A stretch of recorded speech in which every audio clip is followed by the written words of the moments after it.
on earth is going on here? I'm reading Carmilla.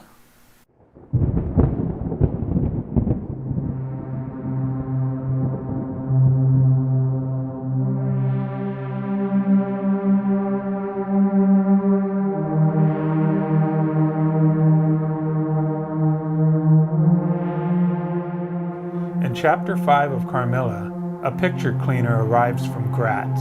His job had been to restore some paintings from the Englishman's household. He's brought them back, and among them, one in particular is of a woman who looks like Carmilla. It's a portrait of the Countess Karnstein, and we learn that our narrator's mother had descended from the family Karnstein, whose tombs we know are nearby.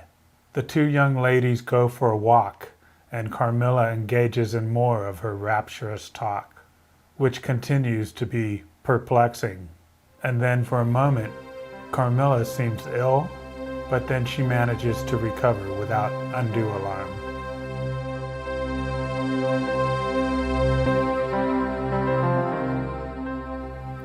At this point, the Englishman wants to know about Carmilla's mother, but Carmilla doesn't know what's going on with her. She offers to leave, but he doesn't like the idea. He tells her that she has to stay.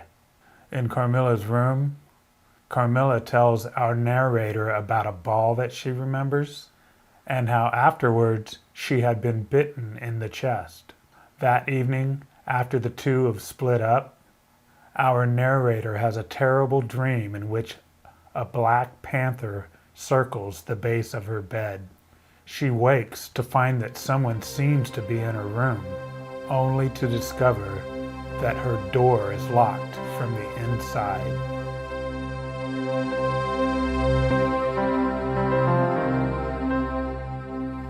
Chapter 7 brings us into the next morning.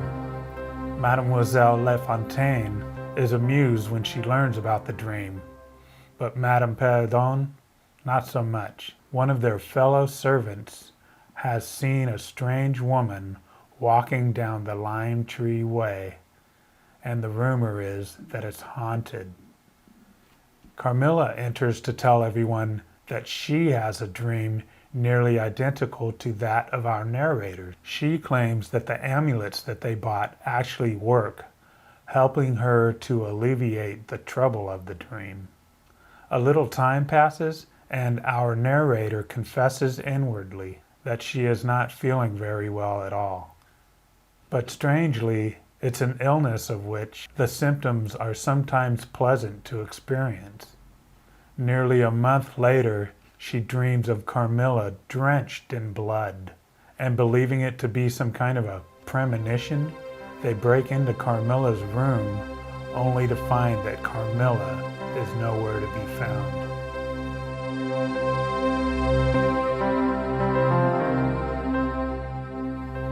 We're on chapter 7, and we still don't know the name of the woman who's been writing all this. I've been referring to her as our narrator, or the Englishman's daughter, but it's certainly a clunky way of identifying her.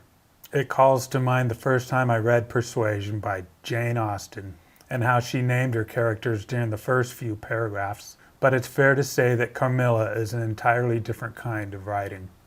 It's curious because we know the names of all the other characters, in addition to an unknown servant named Martin, but we know nothing of the Englishman's name nor his daughter, apart from knowing that the daughter's mama had descended from the Karnsteins. The Karnsteins? An amulet is an ornament or small piece of jewelry thought to give protection against evil, danger, or disease. Amulets in Carmilla are also called charms, and they act as props to create ambiguity that is rather complicated to think about. So here goes nothing. The Englishman's daughter is frightened one night by something or someone she thought she saw in her room, even though the door was locked. In a situation that was similar, Carmilla said that she had used her charm to dispel a dark figure that was by the chimney piece. Acting on this knowledge, the Englishman's daughter tries the charm, and sure enough, she sleeps without any problems. Carmilla explains their charms have been fumigated or immersed in some drug as an antidote against the malaria. It's a very secular, clinical way to describe these items. She's insinuating that their naturally based charms are working to fend off naturally occurring hallucinations. For all the talk of shadows that look like a possible intruder, and black cats, and more chest biting, Carmilla is awfully cavalier about the matter. She says about the amulets and how they work that it's nothing magical, but our narrator is on to something, because she thinks to herself, I should have been happier if I could have quite agreed with Carmilla. From a creative writer's perspective, it's crafty, because we're left mid-story with many questions and nothing coming, though our suspicions are aroused. We first heard the word umpire in chapter 4, but in chapter 7, it's mentioned once again. As with the amulets, there is connotative mystery surrounding the use of this word.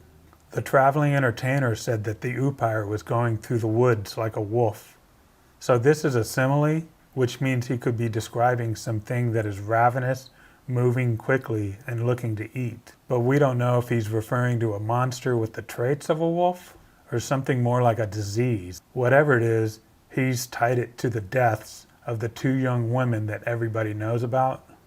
So it's obviously dangerous. One of the young women had died after claims of being seized by the throat while sleeping. The other had died after reportedly seeing a ghost. And then there are the circumstances that point in the other direction. One of the women who had died was sick for 2 weeks, and the other had a fever. There's talk of an epidemic, and the Englishman tells us how this is all strictly referable to natural causes. And when our narrator shies away from stating that she is suffering from that terrible complaint which the peasants call the umpire, she makes it sound like a contagion. The narrative is once again crafty, this time for the way it draws the reader into the metaphysical, because readers now and then would probably have known that the umpire has to do with vampirism. But because it seems as though our narrator doesn't know this, it sort of pushes us into asking questions that are kind of deep. Is the nature of evil something that encroaches into our world from some other realm that we don't know about, such as when a spirit occupies the body of a dead person? Or is evil something that is evolved from out of nature itself, and that it's not supernatural in any way at all?